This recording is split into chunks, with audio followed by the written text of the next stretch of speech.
Bonsoir à toutes et à tous. Un bonheur de vous retrouver devant vos écrans ce soir pour partager l'actualité sportive sur Canal 3 Bénin. 3 décennies d'attente, de travail et surtout de persévérance. Puis enfin, le Bénin effectue son grand retour sur la scène africaine du handball. 30 ans après sa toute première participation à la CAN du handball senior homme, le Bénin tient enfin sa deuxième participation à la compétition. Mais l'heure est encore à l'apprentissage pour les Guépards handballeurs aux côtés des adversaires plus expérimentés avec plusieurs participations à leur actif. Ce soir, nous faisons un gros plan sur le retour du Bénin à la CAN du handball après 30 années d'absence. Et à ce propos, nous aurons en direct depuis Kigali Basile Pinto, le patron de l'encadrement technique des Guépards, pour faire le bilan à mi-parcours de la participation du Bénin à ce rendez-vous continental. Et à côté du handball, le sport roi s'invite, vous le savez peut-être ou non, au-delà du terrain, les couleurs nationales ont aussi été défendues au football en salle au Maroc et le représentant béninois fut Prumas Diagba, e-athlète béninois qui a porté au l'étendard du Bénin à la Coupe d'Afrique des Nations de e-football 2026 en amenant l'équipe nationale jusqu'aux portes des demi-finales. Revenu fraîchement de Casablanca, Prumas Diagba est sur le plateau de Canal Sport ce soir pour partager avec nous la toute première apparition du Bénin sur la scène continentale de e-football. Et au plan national, le week-end a été un peu mouvementé, mais l'essentiel à retenir, c'est qu'à la Fédération béninoise de pétanque, Garba Yaya a passé la main à son trésorier général, son ancien trésorier général Salim Bionigan, qui va diriger la pétanque béninoise pour les 4 prochaines années. Et au niveau de la discipline du ping-pong, la Coupe du printemps 2026 a tenu en haleine le public sportif béninois ce dimanche à Abomey-Calavi. On fera le point de tout ceci au cours des prochaines minutes et Kevin Bionda Silva m'accompagne ce soir pour cette aventure vespérale. Kevin, bonsoir. Bonsoir à vous, Candide, et bonsoir à tous nos amis sportifs. Allez, ce soir on ouvre le tour d'horizon sportif par notre rubrique Grand Angle.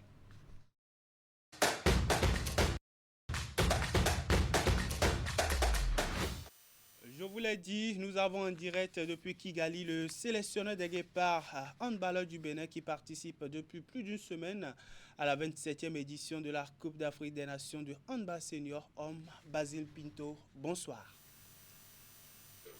Bonsoir. La sélection nationale de handball signe sa deuxième apparition sur la scène continentale, dans la capitale rwandaise, mais elle peine encore à obtenir sa toute première victoire dans la compétition. Coach, quel bilan faites-vous à mi-parcours pour ce qui est de la participation du Bénin? Bon, le bilan qu'on fait au bout d'une semaine, il est évident qu'on est là, nous, pour apprendre. Mhm. On est là pour essayer d'élever le niveau de sortie en sortie, Ouais. chose qu'on arrive à faire, sauf que ce n'est pas assez encore pour prendre des victoires. Ouais. J'avais répondu à vos confrères en début de compétition qu'on venait ici pour apprendre. Ouais. Parce que la sélection béninoise n'a pas encore d'expérience. C'est ça. Et justement, parlant d'expérience, vous avez en phase de groupe affronté des nations assez expérimentées, redoutables de par leur régularité dans la compétition. Au-delà des défaites, que faut-il retenir de la prestation des Guépards, respectivement face au Maroc, au Congo et au Cap-Vert? Vous êtes un technicien, parlez d'une technique. Bah, y a deux, en fait, il y a véritablement deux mondes dans cette compétition. Il y a notre monde à nous Ouais. et il y a le monde réel qui est le niveau de jeu qu'infligent les adversaires. Mm. On est dans la poule la plus compliquée. On est tombé dans la poule la plus compliquée parce que le Cap-Vert va finir dans le top 3 africain, c'est évident. Ouais. Et le Maroc risque d'être qualifié au mondial. Et au-dessus de nous, on a le Congo qui risque d'être aussi un des compétiteurs pour gagner la Coupe du Président. Ouais. Ça veut dire qu'on n'est pas tombé dans la bonne poule, mais ce n'est pas une excuse qu'il faut mettre en avant. Mm. Simplement qu'on doit apprendre et vite. Et nous, notre compétition, c'est aussi notre compétition à nous, c'est de trouver nos repères entre nous, parce qu'on a fait 0 match amicaux. Ouais. On n'a pas fait un. Mhm.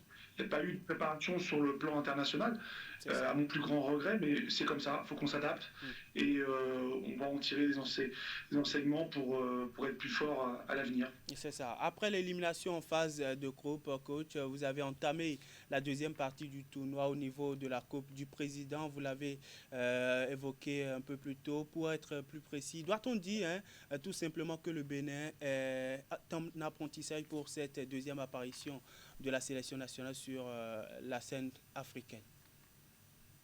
Oui, on faut se rendre compte qu'on est à notre quatrième match seulement sur le plan international. Donc tout est récent, tout est nouveau, même dans l'organisation avec le staff technique, on s'améliore de sortie en sortie.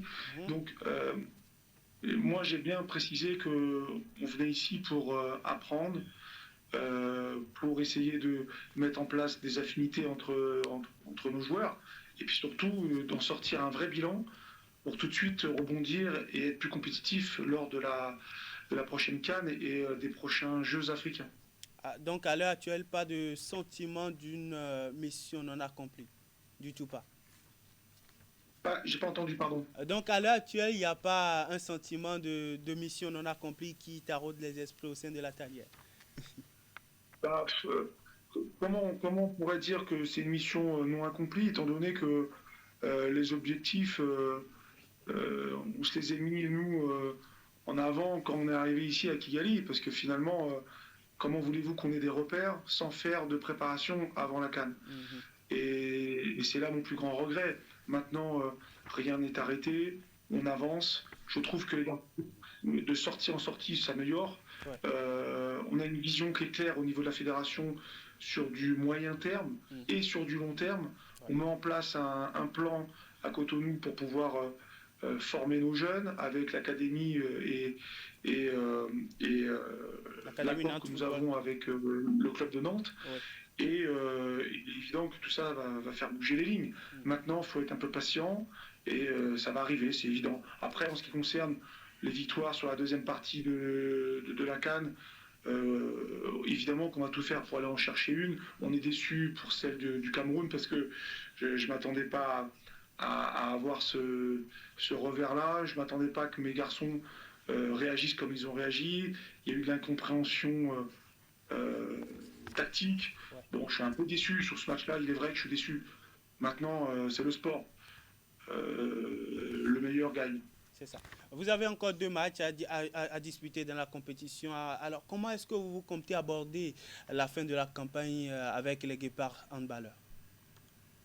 On n'en a pas 2, on en aura 3. Il y aura un match de plus de classement. Donc, sur les 3, alors, on va rejouer demain le Congo. Alors ça, c'est une chose qu'on ne comprend pas. Sur la Coupe du Président, habituellement, on se croise et on ne se croise pas. Enfin, moi, j'ai ma petite idée du pourquoi, du comment. Mais en tout cas, on va essayer de prendre les 2 derniers. Oui, demain. Le Congo, ça me paraît compliqué. On a un joueur qui est blessé, un joueur majeur, qui est Warren. Donc, demain, on va tout donner, mais je pense que ça sera compliqué. Oui, un adversaire que vous avez joué au cours de la phase des groupes, notamment au cours de la deuxième journée de la phase des groupes de cette compétition. Vous retrouvez ce même adversaire demain. Quel sera votre discours au Guépard handballeur demain? Excusez-moi, j'ai pas entendu la fin, ça a coupé. Oui, quel sera votre discours demain à vos poulains pour y aller face à une équipe du Congo qui compte 22 participations dans la compétition et que vous avez affronté au cours de la deuxième journée de la phase des groupes? On est obligé en permanence de changer un petit peu le plan tactique puisque, comme je vous l'ai dit, on a un joueur majeur qui s'est blessé contre le Cameroun. Donc on va devoir réajuster demain. On va essayer comme à notre habitude, de défendre le maillot, parce que c'est ce qui est le plus important, c'est d'essayer de mettre le plus haut possible le maillot du Bénin. On va s'efforcer de faire les efforts. L'état physique des garçons commence à être entamé, mais je ne vais pas vous mentir. Maintenant, il faut être courageux, il faut être valeureux, et je pense que c'est sur ce versant-là qu'on va aller. Merci à vous, coach Basile Pito. Un mot pour boucler cet entretien. J'aimerais quand même dire à tous ceux qui nous écoutent que ça peut être surprenant de faire une CAN et de faire autant de matchs avec autant de défaites. Mhm. Sauf que moi, je peux vous assurer une chose, c'est que faut être patient. Euh, dans très peu de temps, la fédération béninoise de handball sera mise en avant sur le continent africain, je vous l'assure. Oui, en tout On est en cas, train de mettre en place des choses mm, pour que ça soit dans ce sens-là. mm, Il faut être patient et on ne peut pas arriver sur une canne comme ça et chambouler toute la hiérarchie. Il y en a qui travaillent depuis 10 ans mm. et sur ces nations-là, comme le Cap-Vert, quand je vois qu'hier la Guinée a perdu 25-45 pendant que nous, on n'a pas pris autant, il faut se laisser du temps, Mm. il faut se laisser malheureusement un peu de patience. Je dis malheureusement parce que je sais que le peuple béninois a envie d'avoir des victoires tout de suite, C'est ça. mais ça va arriver, croyez-moi, ça va Ouais. arriver.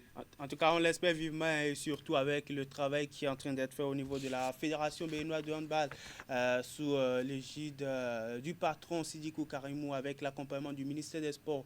Tout ce qui est en train d'être fait avec la participation des différentes sélections de catégories d'âge aux compétitions aussi bien au plan sous-régional que continental et surtout la régularité du championnat. On espère vivement que dans les prochaines années, on compte le Bénin parmi les nations qui titillent le haut du tableau. Merci à vous, coach Basile Pinto, d'avoir participé à cette émission depuis Kigali. Nous vous souhaitons bonne chance pour la suite de la compétition et surtout pour le match de demain face au Congo. Merci beaucoup. Allez, retour ici à Cotonou, Kevin. La victoire fut l'équipe béninoise depuis le début de cette 27e édition de la Coupe d'Afrique des Nations du handball senior. 4 matchs et autant de défaites. L'apprentissage continue.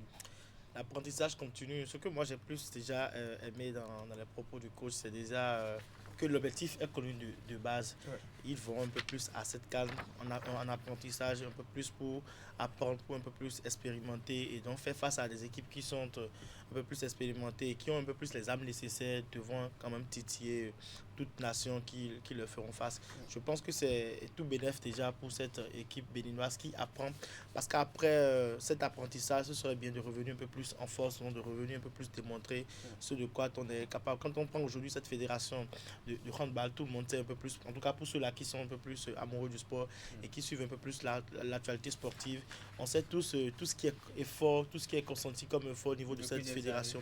Et sans faire de jaloux, on sait quand même que quand on va citer les fédérations un peu plus sérieuses au Bénin, forcément la fédération béninoise de handball s'y trouve. Donc aujourd'hui, quand on en arrive à ce que voilà, cette équipe participe à une CAN et ne maîtrise pas forcément ces différentes rencontres et donc rencontre des obstacles sur son chemin, c'est vrai, ça peut arriver, mais en même temps, on est là pour un peu plus savoir sur comment est-ce qu'on doit rebondir face à ces différentes défaites dans les années à venir. Parce qu'aujourd'hui, on est en apprentissage, on a la patience, comme il a dit, mais il ne faut pas que ça tarde aussi trop parce qu'on ne va pas dans une compétition également pour perdre.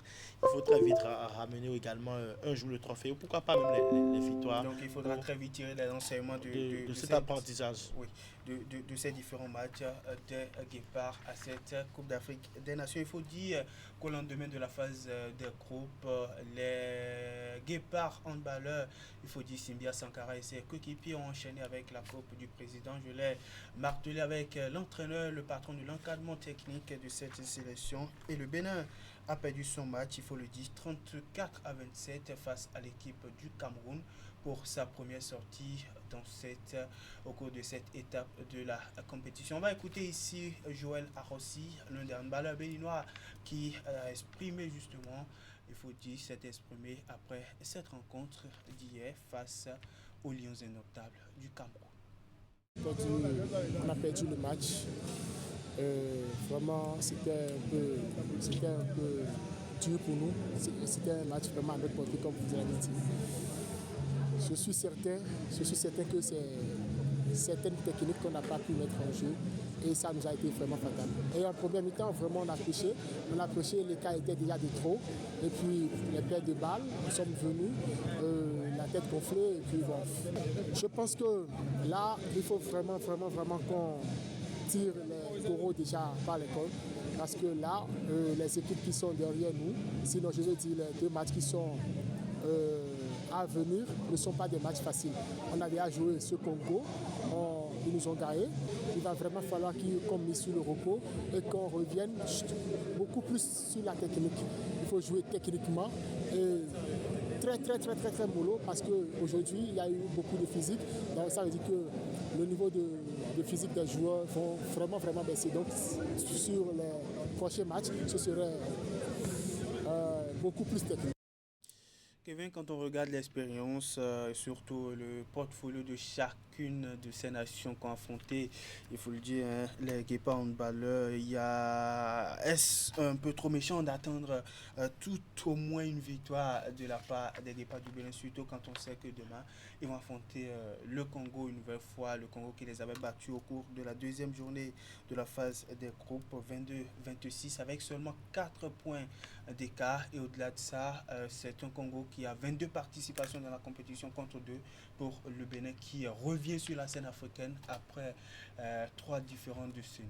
Je pense que c'est sur papier, quand on regarde un peu plus les stats, ça fait peur. Yeah. Mais après, nous sommes dans le sport et rien n'est impossible dans le sport. Je pense que quand on prend le Congo, par exemple, cette équipe du Bénin, donc les Guépards du Bénin, a déjà eu cette opportunité de rencontrer l'équipe là déjà un peu plus dans un match précédent. Donc c'est l'opportunité de nous montrer un peu plus ce qu'ils ont appris plutôt de cette rencontre là très vite. C'est vrai que sur 2 matchs très vite on peut pas forcément capter les points, les faiblesses, mais quand on regarde un peu plus le match présenté déjà face au Congo et quand on sait qu'on va encore affronter le Congo et qu'on a un peu plus raté cette victoire par 4 points d'écart et tout, c'est aussi l'opportunité de pouvoir rebondir, de pouvoir avoir cette rage, de pouvoir pourquoi pas remporter la victoire. Après, quand vous rencontrez toutes ces équipes-là, quand on parle du Cap-Vert, top 3 africain, quand on prend le Maroc habitué à la compétition, quand on prend le Congo qui est 22 participations, je pense que toutes ces équipes-là ont de l'expérience parce qu'il y a aussi l'aspect de la régularité dans tout ce qui est compétition. Vous voyez, nous, Bénin, nous sommes revenus dans la compétition 30 ans après, donc c'est pas rien. La première participation à la compétition s'était déroulée à Cotonou en 1996. Donc voilà, on a pris tout ce temps, on n'a pas eu cette régularité, on ne connaît pas forcément les automatismes, les joueurs qui n'ont pas eu, comme l'a dit le coach, des matchs de préparation et tout. Donc il y a tout un ensemble qui, franchement, n'est pas forcément déjà réuni pour pouvoir permettre au Bénin d'être un peu plus dans le concert des nations pour le handball. Mais en même temps, ce n'est pas une fatalité. Il faut forcément y apprendre, il faut forcément, comme l'a dit le coach, apprendre et avoir des résultats déjà dans les joueurs à venir. Bon, je pense que déjà face au match du Congo, il faut pourquoi pas se donner écoute et essayer d'aller, pourquoi pas arracher cette victoire, ce n'est pas impossible. Et ce sera forcément une fierté, non seulement pour le peuple béninois, mais ce sera également une fierté pour toute la fédération et donc le monde du sport en général. Le monde du sport en général. Allez, on va maintenant nous intéresser aux informations factuelles. On va le faire tout juste derrière cette transition.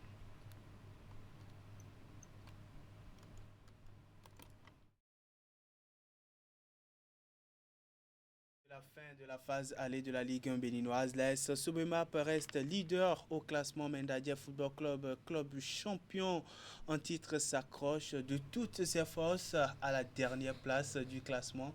La 15e journée de la Ligue 1 béninoise s'est déroulée ce week-end avec un total de 9 matchs joués. Vous allez le voir sur le tableau. Toujours pas de réconciliation entre Dadier et l'équipe championne.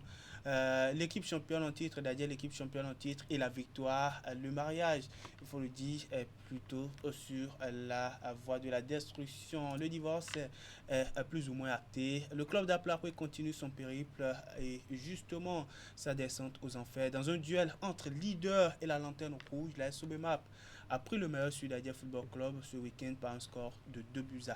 Une nouvelle victoire qui consolide Kevin, le lead de la Sobemap, mais renforce et enfonce davantage Dadier Football Club. Ouais, plus rien ne va et après, je me pose la question tout comme vous, qu'est-ce qui en est forcément à la base. Et après, ce qui fait un peu plus même hic et ce qui dérange un peu plus, c'est que quand on se refait un peu plus à la saison passée, c'était que Daguet était bien illustré avec de très belles rencontres. Même pas que la saison passée, la saison passée également. L'équipe a titillé Coton Football. Exactement, et in fine, on voit une équipe championne déjà, cette équipe qui aujourd'hui est capable de nous sortir un très beau jeu. Pourquoi est-ce que cette équipe n'évolue pas? Je pense que c'est le moment pour les dirigeants de pouvoir un peu plus questionner les équipes.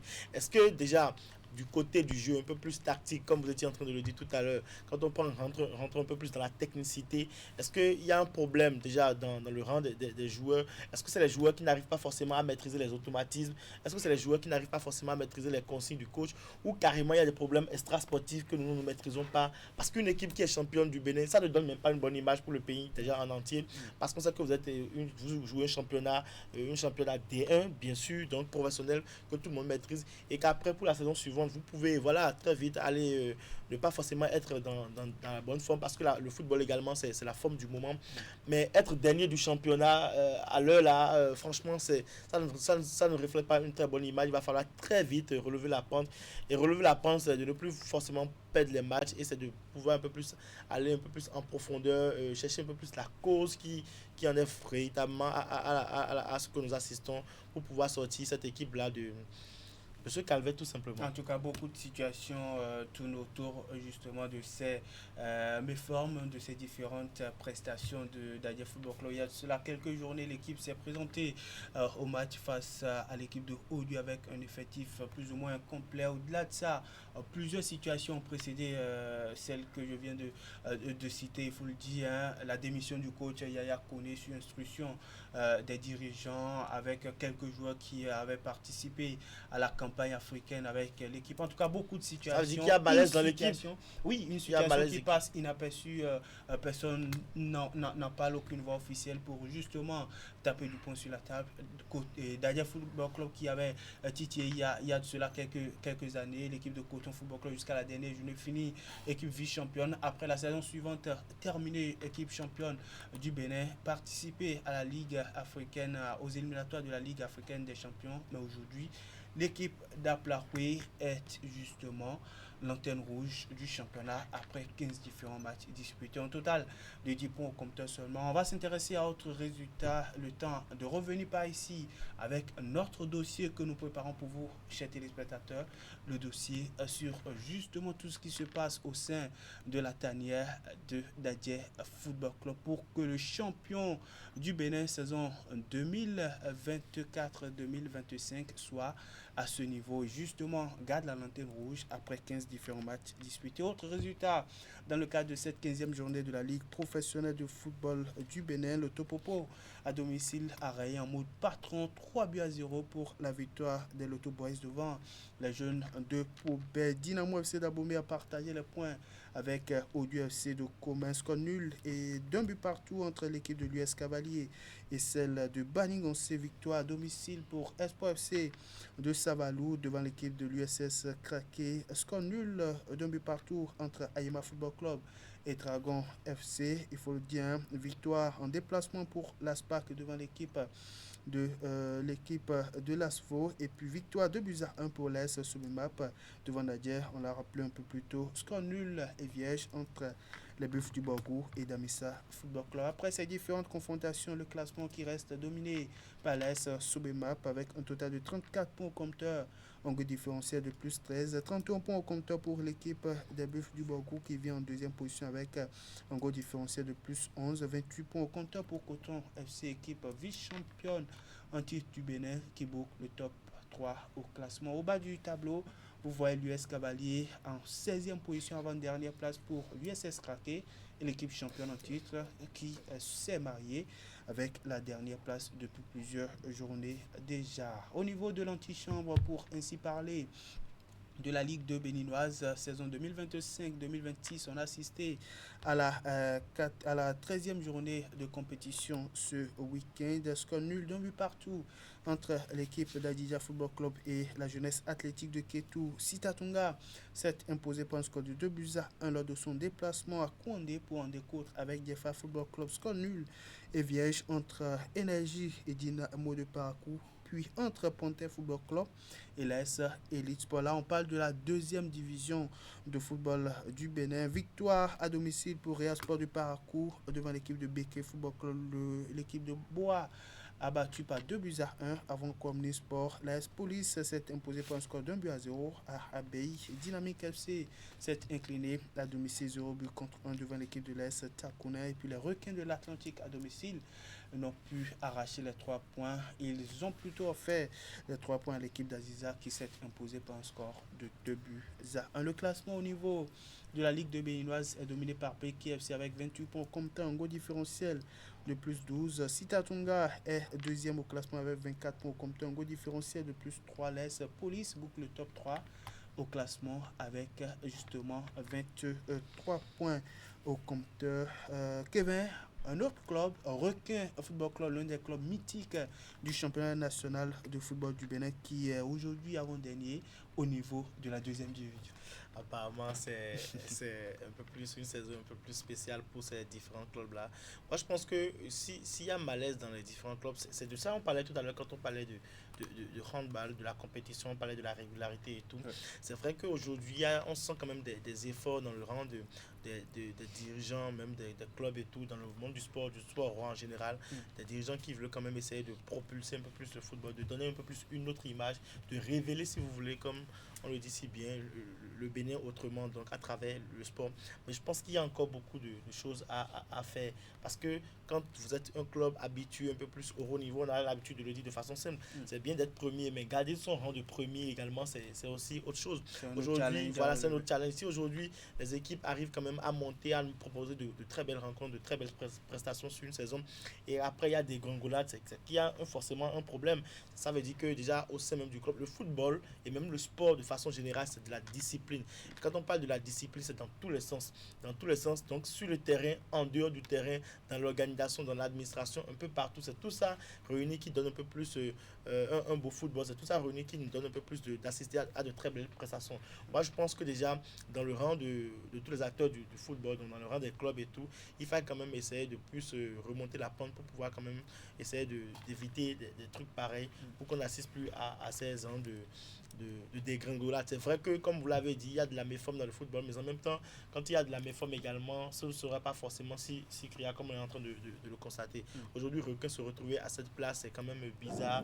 Ça prouve en même temps qu'il n'y a pas forcément de la constance dans tout ce qu'il propose. Ça prouve que ça va en dents de scie. Donc, il va falloir travailler un peu plus pour avoir de la stabilité dans tout ce que l'on propose en matière de football.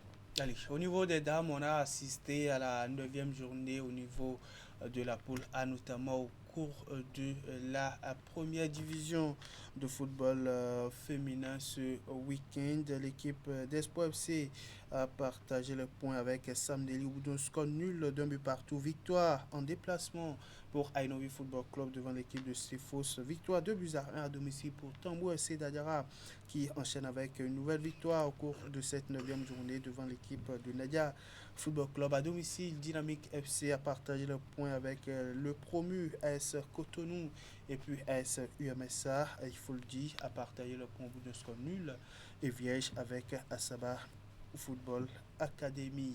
Au cours de la 7e journée dans la poule B, on a assisté à 4 différentes rencontres ce week-end. L'AS JFA s'est imposé à domicile 1-0 à Vigueur FC de Lokosa. Même score pour la victoire de l'AS Gamia de Bemaraké devant l'équipe de l'AS Basson. Elite AC en déplacement à Banté s'est imposé par un score de 2-0 et puis 1-1 entre Léopard Omnisport d'Abomey et l'équipe de Fall Football Club. Il faut dire qu'au terme de cette 9e journée dans la poule A, le classement est dominé par Dynamique FC d'Abomey-Calavi. Mais au niveau de la poule B, après donc la 7e journée de compétition, Elite AC de Parakou garde le lead au niveau de ce groupe. On va s'intéresser à autre chose, autre discipline carrément.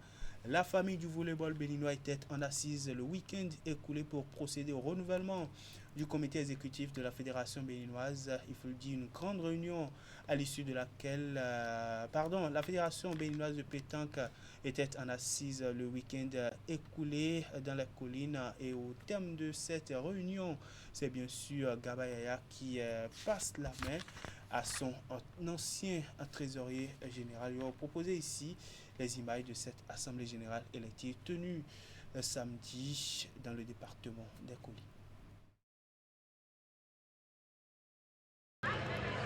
C'est un nouveau vent qui souffle désormais sur les boules de pétanque au Bénin.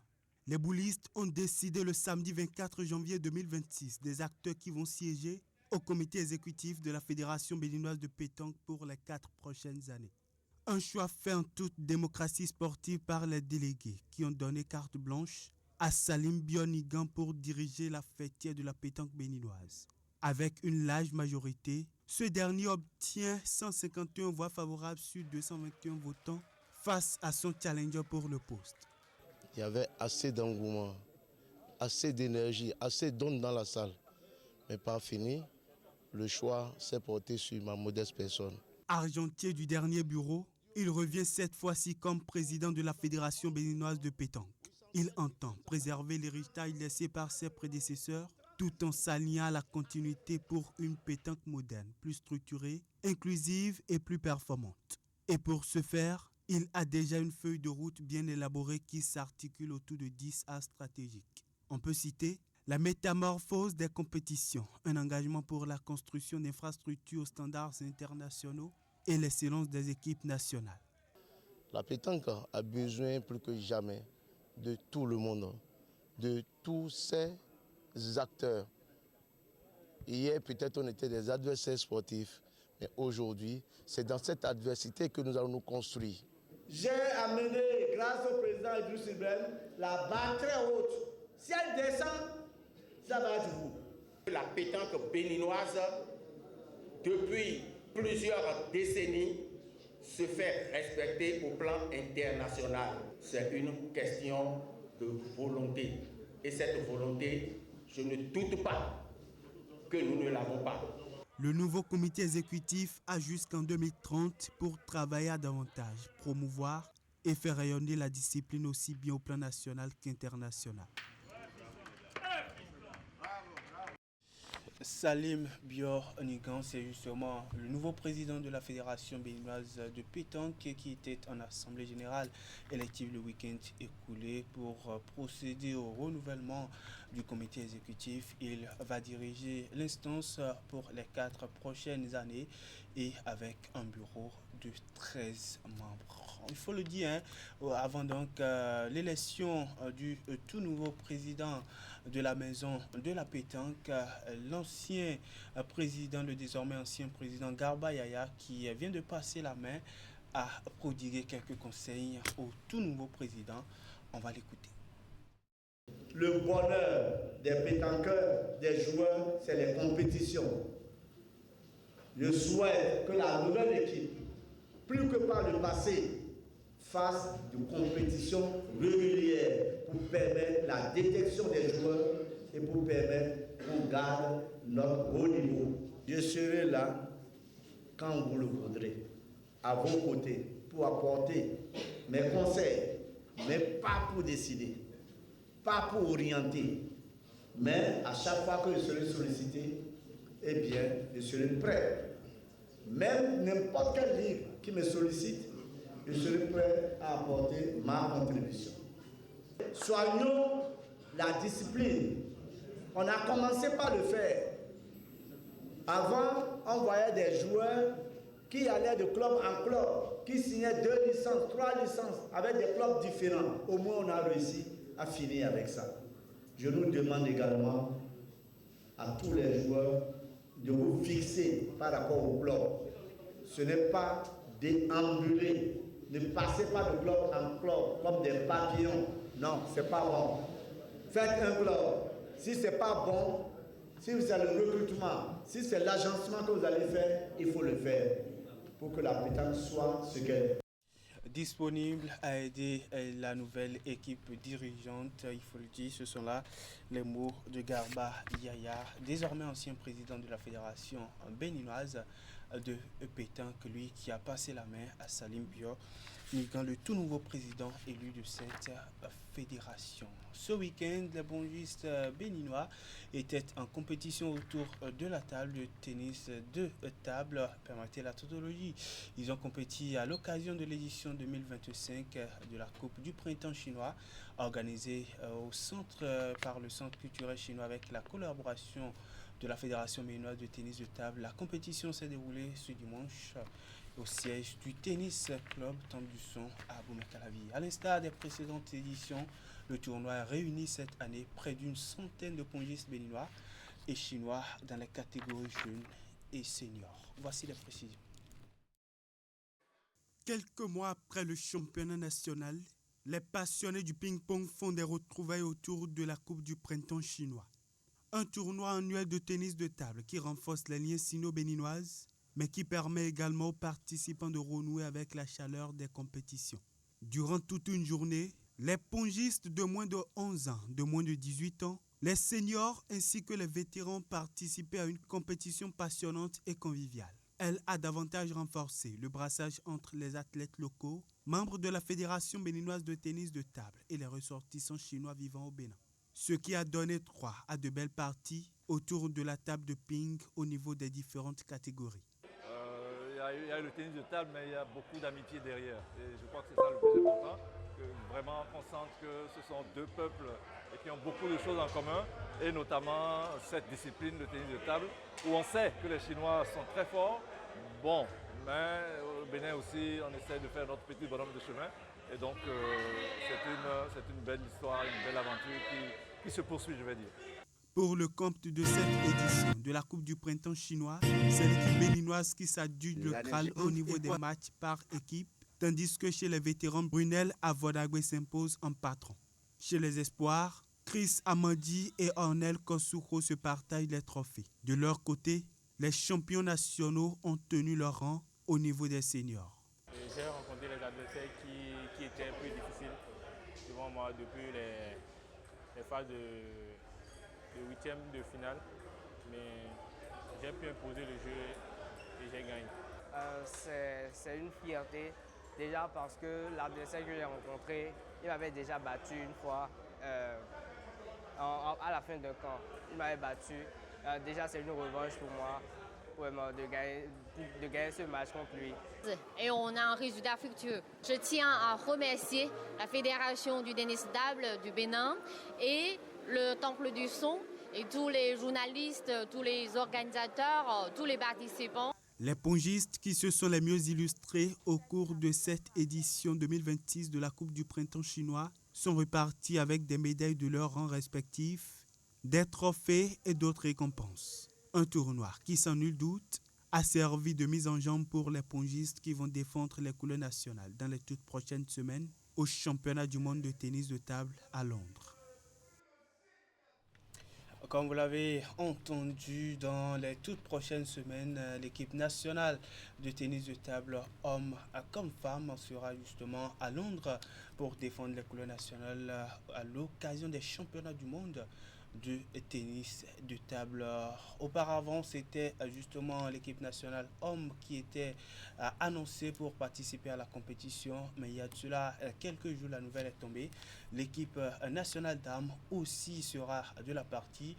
L'occasion pour Ziadat Akatri et ses coéquipiers d'aller à Londres défendre vaillamment les couleurs nationales et surtout porter haut le drapeau du Bénin. On va à présent nous intéresser au sport électronique, tout juste derrière cette transition.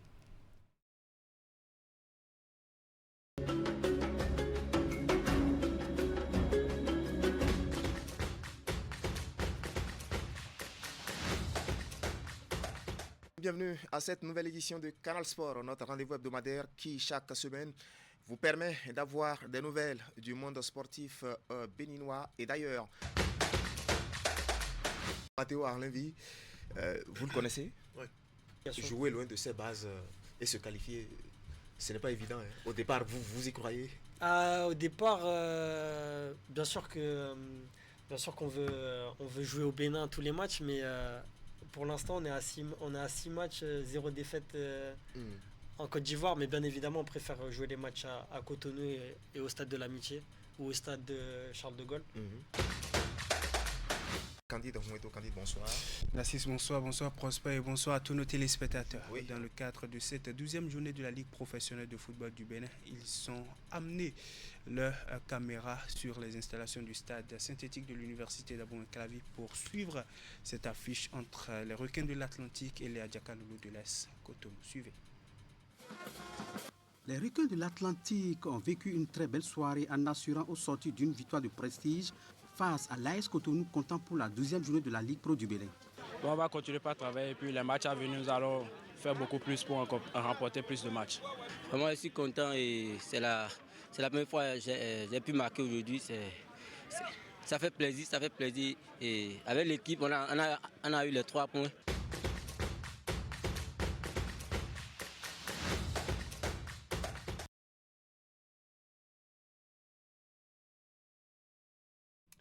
Je vous l'ai annoncé en début de cette émission, le Bénin a effectué sa toute première apparition sur la scène africaine de l'e-football. Et voici celui qui a défendu les couleurs nationales à Casablanca, Prumas Diagba. Prumas, bonsoir. Bonsoir Monsieur Candide, bonsoir à tout le monde. Je suis ravi d'être sur ce plateau. Merci de venir par ici. Vous êtes rentré tout fraîchement à Aubercaille. Racontez-nous un peu votre participation à la Coupe d'Afrique des Nations 2026 de l'e-football au Maroc. Merci de me donner l'occasion de parler un peu de ma passion. Je suis un passionné de sport, un passionné de football, donc mais de football électronique. Voilà, bon, de football de base, mais je me suis mis au sport électronique et ça m'a amené au Maroc pour participer à la compétition de e-football à Casablanca. C'était une expérience vraiment enrichissante. J'espère pouvoir participer à d'autres. C'était très compétitif et voilà, ça a permis de faire la lumière sur cette discipline-là que beaucoup ne connaissent pas vraiment. Et surtout une discipline qui est au Bénin depuis quelques années déjà, mais la fédération a été mise sur les fonds baptismaux il y a de cela quelques mois, précisément en 2025. Comment avez-vous obtenu votre qualification pour cette Coupe d'Afrique des Nations de l'e-football? On a envie de savoir. Ouais, bon, cette qualification a été obtenue lors d'une compétition qu'on a eu organisée. Où on a réuni assez de joueurs, on était une quarantaine de joueurs béninois partageant la même passion de sport électronique. On a eu à compétir et finalement j'ai réussi à m'imposer, ce qui a fait que voilà, j'ai été choisi pour participer à cette compétition. Par la Fédération béninoise des sports électroniques. Alors, en tant qu'athlète, en tant que e-athlète, parce que c'est le thème dans votre jargon, en tant que e-athlète, comment est-ce que vous avez vécu cette compétition à Casablanca au Maroc? Quand on est un athlète et après justement des compétitions au plan national, on débarque sur un territoire qui n'est pas justement le sien, auquel on n'est pas forcément habitué et qu'on devra faire face à des athlètes d'autres pays pour ce qui est du fait de défendre les couleurs nationales. Comment est-ce que vous avez vécu cette participation? Je l'ai vécu comme un nouveau-né. C'était une première. J'avais à cœur juste de profiter avant tout, de faire passer le stress en arrière, de prendre du plaisir, de performer. Donc, il y avait beaucoup d'athlètes, des vieux, des jeunes, un peu partout. Donc, voilà, j'étais bien, j'étais tranquille. C'était une première expérience, mais j'avais à cœur de montrer que le Bénin dispose de e-athlètes vraiment compétents, voilà, qui sont capables de hisser haut le drapeau de ce pays qui est un pays qui va grandir. En attendant que justement la régie nous montre quelques images de votre compétition quand vous étiez en compétition à Casablanca, vous dites-nous par ici comment s'est déroulée cette compétition concrètement? Est-ce juste avec son téléphone ou comment ça s'est déroulé? Oui, bon, on va dire que comme au football, l'élément principal du jeu c'est le ballon.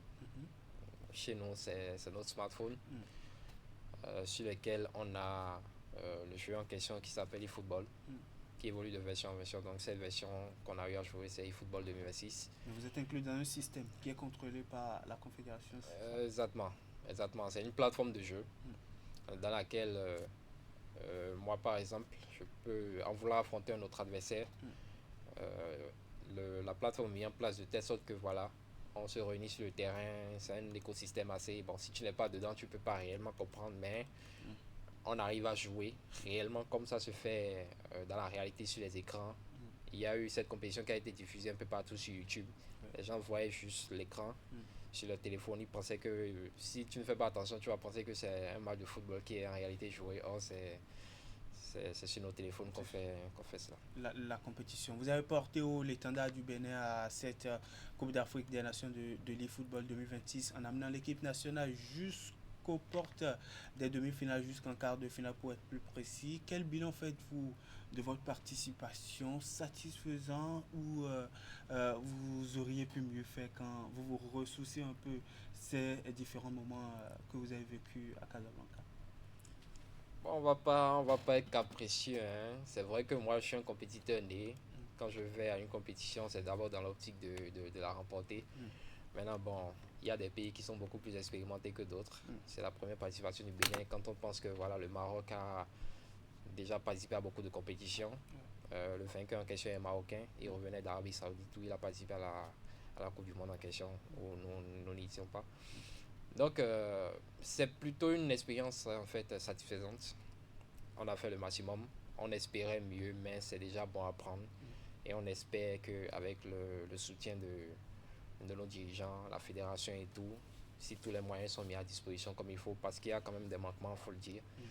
Il y a des choses encore à améliorer dans le système, beaucoup de choses qu'on va probablement évoquer en interne, qu'il faut mettre en place pour que voilà, dans les prochaines éditions, on n'ait pas à trembler face à l'adversité. Voilà, on a acquis de l'expérience, on va en acquérir encore plus et voilà, on ne sera que performant dans les prochaines années. Quelles ont été vos plus grandes difficultés au cours de cette compétition?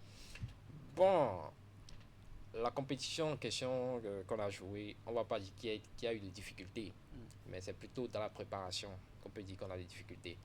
Ce qui a fait que vous ne vous êtes pas qualifié pour les demi-finales Non, bah, on ne va pas dire que c'est ce qui a empêché. Parce que tu as beau être fort, tu peux toujours du jour. Mais dans la préparation, par exemple, je prends le football de la réalité, on peut dire que en Afrique, on a des terrains un peu abîmés qui ne permettent pas de performer. Dans notre cas aussi, il y a beaucoup de problèmes. Comme c'est un jeu en ligne, c'est un jeu électronique, il y a la connexion, le réseau. Donc souvent, pour nous entraîner ici au Bénin, on doit jouer en ligne. Souvent, il y a ces problèmes de connexion là qui gênent énormément. Donc c'est un message envers les réseaux de télécom. On a besoin de stabilité. En tant qu'athlète, on a besoin de stabilité de votre connexion, que ce soit MTN, Move, n'importe. En tout cas, c'est pas le moment d'indexer directement les réseaux par ici pour Mazagba. Après cette compétition, quels sont aujourd'hui vos prochains défis? Bon, le football est avant tout une passion. Voilà, c'est une distraction. J'ai à cœur que le sport électronique béninois soit vraiment reconnu à l'international, donc c'est ma première motivation. Et avec mes compétiteurs, mes frères d'âme, on va essayer de donner les moyens, de faire en sorte que voilà, qu'on soit encore évoqué prochainement. La bonne ambition d'aller participer à une coupe du monde de football comme l'un des adversaires que vous avez affronté à Casa. Allez, merci à vous, Prumas Diagba, un mot pour boucler cet entretien. Je tiens à remercier le président de la fédération, Meda Djekete. C'est quand même lui qui nous a ouvert les portes de cette compétition. On n'était pas révélé au grand public, donc c'est par son intermédiaire qu'on a réussi à participer. Donc je lui adresse mes remerciements. À ma communauté e-football, on a une communauté e-football, BG Gamers, qui émerge depuis plusieurs années. On s'affronte en interne, même si on n'a pas le soutien de beaucoup de personnes, on travaille sur nous. Ce qui a fait qu'on a réussi à quand même faire des résultats. Sinon, il y a des pays, aller participer à cette Coupe d'Afrique jusqu'à aller au port des demi-finales. Si on ne s'entraînait pas, si on n'était pas vraiment compétitif pour une première participation, aller aussi loin contre des joueurs qui n'ont pas les mêmes problèmes que nous. Parce que on dit qu'ailleurs, il y a des problèmes que nous on a qui n'ont pas. Donc aller jusqu'en demi-finale, c'est quand même encourageant. Donc voilà, on va espérer faire mieux prochainement et voilà, c'est tout ce que j'ai à dire. En tout cas, nous, on vous le souhaite vivement. C'est ce qu'on aime par ici à Canal, que les athlètes reviennent des compétitions avec les médailles au cou, que nous, on porte aussi par ici. On ne les confise pas forcément, mais nous aussi, on aime bien voir de nos propres yeux les médailles, les trophées que les athlètes qui participent aux différentes compétitions hors du pays ramènent justement au Bercail. Merci à vous, Brumas Diagba. Je rappelle que vous êtes e-athlète et que vous revenez tout fraîchement de Casablanca, de la première participation du Bénin à la Coupe d'Afrique des Nations de football qui s'est déroulée du 15 au 16 janvier 2026, il faut le dire, à Casablanca, au Maroc. Merci d'être passé par ici. Faire le point de la première apparition du Bénin sur la scène africaine de la discipline. Merci à vous. Merci à vous également, Kevin Bionda Silva, de nous avoir tenu compagnie pour cette édition vespérale de ce lundi 26 janvier 2026. Et ça sera tout pour le grand rendez-vous hebdomadaire de ce lundi 26 janvier 2026. Derrière moi, toute une équipe composée de Jules Etio, Francis Kokou Firmin Danon et le chef Augustin Vidécon, sans oublier Clément Bouillon-Père à la régie finale. À lundi prochain pour un nouveau numéro.